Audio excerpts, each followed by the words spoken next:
Mutual fund SIP planning के बारे में और एक स्टोरी हम सुनते हैं।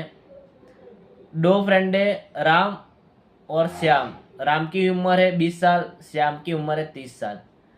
राम ने अभी अभी ग्रेजुएशन पूरा करके वो पोस्ट ग्रेजुएशन में आगे पढ़ने का सोच रहा है और अपनी जॉब भी उसने शुरू कर दी, जहाँ से उसका सैलरी आता है उससे वो म्यूचुअल फंड एसआईपी में 5,000 डाल देता है। और जो श्याम है उसकी पढ़ाई कंप्लीट हो चुकी है और वो एक अच्छी जॉब कर रहा है। दोनों की एज में 10 साल का डिफरेंट था, पर दोनों में बहुत मिलती जुलती थी। तो दोनों ने एक साथ एसआईपी शुरू की।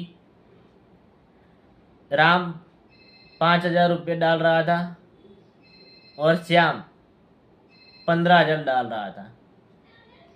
तो जब मित्रों राम का रिटायरमेंट 40 साल के बाद आता है तो उसका जो कॉर्पस है वो 5 करोड़ होता है। और जब श्याम रिटायरमेंट एज 60 साल में आता है तो उसका भी कॉर्पस मित्रों 5 करोड़ ही है।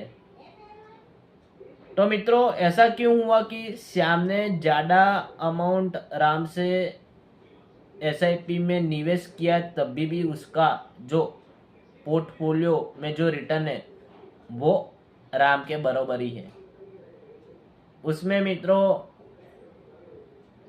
2 फैक्टर है। राम ने जैसे ही जॉब लगी उसने एसआईपी शुरू कर दी 20 साल से, जबकि श्याम ने शुरू किया 30 साल की एज में।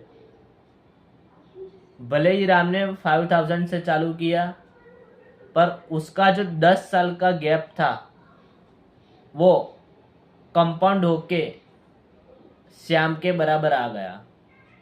तो कहने का मतलब मित्रों ये है कि आप जितना जल्दी म्यूचुअल फंड एसआईपी में ज़्यादा अच्छे फंड, अच्छे डिस्ट्रीब्यूटर की प्लानिंग से आप निवेश करो तो आपका भी एक दिन बहुत बड़ा कॉर्पस बन सकता है।